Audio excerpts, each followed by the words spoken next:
Chrono Trigger Capítulo 8. Ascensão ao reino do sonhoso portal do fim do tempo não era uma janela, mas um portal de elevação.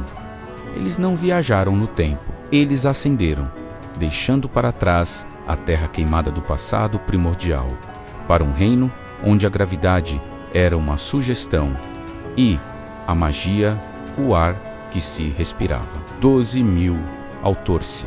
Código não era uma era no mapa do tempo.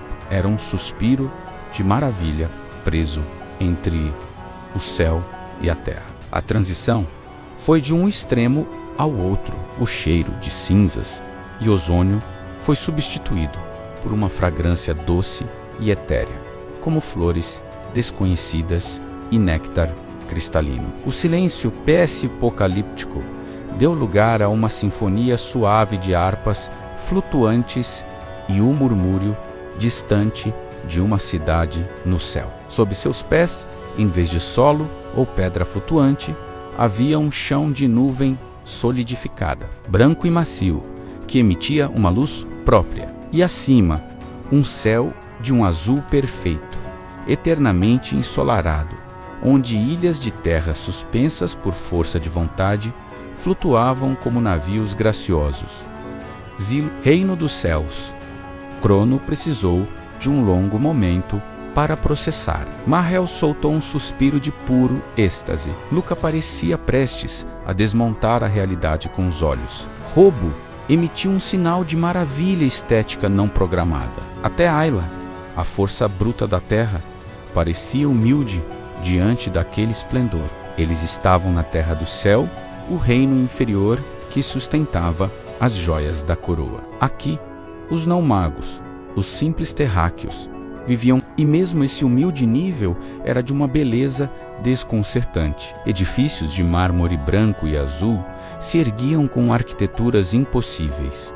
Pontes de arco-íris conectavam plataformas, e fontes de água pura cantavam. As pessoas usavam túnicas leves, seus rostos eram calmos, quase beatíficos, mas havia uma divisão sutil. Os magos, reconhecíveis por seus robes mais elaborados e auras sutis de poder, caminhavam com uma ligeira altivez. Os terráqueos, embora bem cuidados, mantinham os olhos baixos. Foi em uma dessas praças que eles encontraram uma figura familiar, mas transformada pelo ambiente.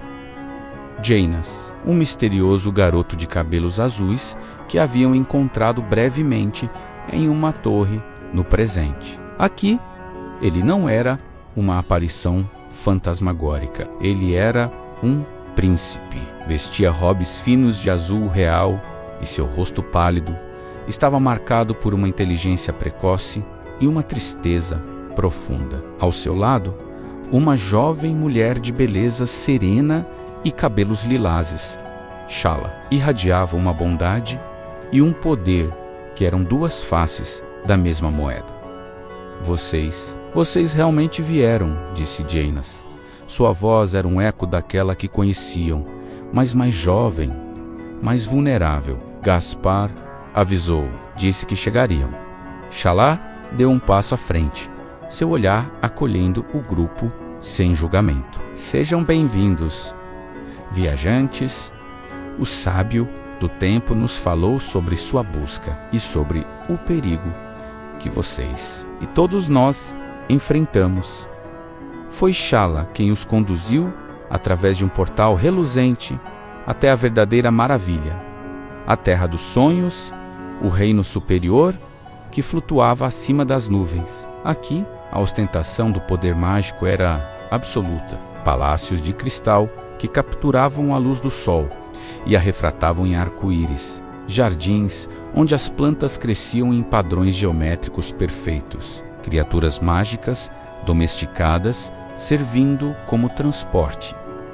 O ar vibrava com energia pura. No centro de tudo erguia-se a Palácio de Zil, uma estrutura tão grande e complexa que parecia uma montanha esculpida por deuses. E no trono, rodeada por cortesãos aduladores, estava a rainha Zil. Ela era deslumbrante, belíssima, com traços perfeitos, cabelos prateados como um riacho de luz e olhos que brilhavam com uma ambição infinita. Vestia robes que pareciam tecidos de estrelas e névoa. Ela os recebeu com uma cortesia gelada.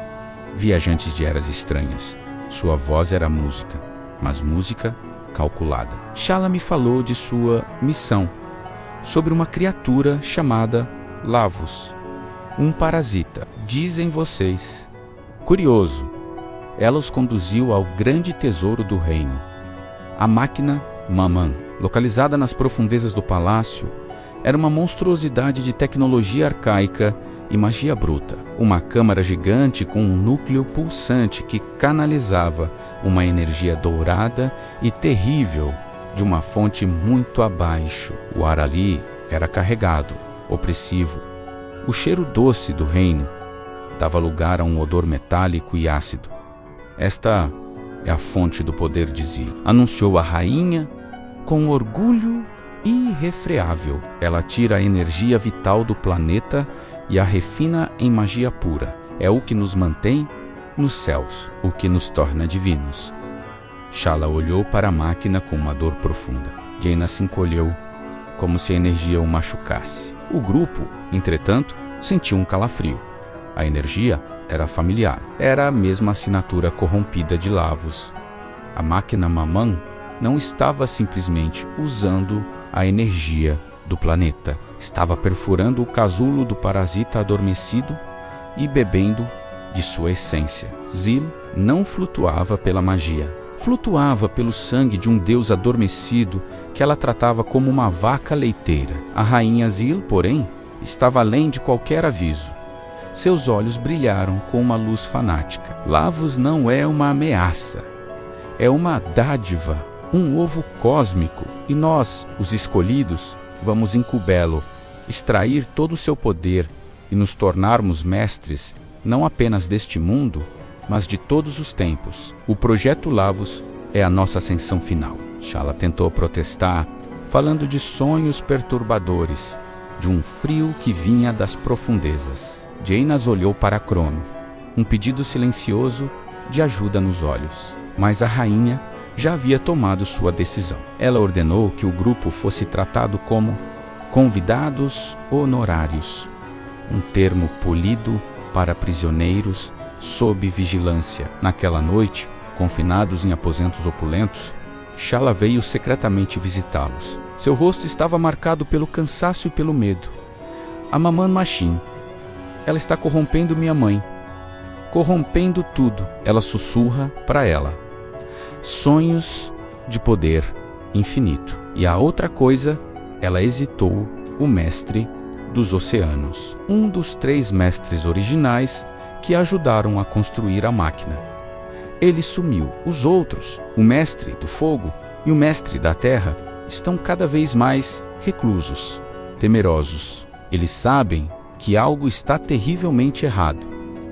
Ela entregou a Crono um pequeno cristal. Isto vai levá-los ao Monte dos Oráculos, onde o mestre do fogo se esconde. Talvez ele possa lhes dizer o que minha mãe se recusa a ouvir. Vocês precisam ir antes que ela faça algo irreversível. O caminho estava traçado. Eles tinham a confirmação. Zil era o ponto de infecção. A ambição humana, alimentada pelo poder de Lavos, estava prestes a despertar a besta de seu sono. E eles precisavam encontrar os arquitetos deste desastre para entender como detê-lo. Eles haviam alcançado o pináculo da civilização, um reino onde os sonhos se tornavam realidade. Mas descobriram que o sonho era alimentado pelo pesadelo. Agora, precisavam descer das nuvens e buscar as vozes da razão que haviam sido silenciadas. O que será que os mestres, testemunhas da criação da armadilha, teriam a dizer?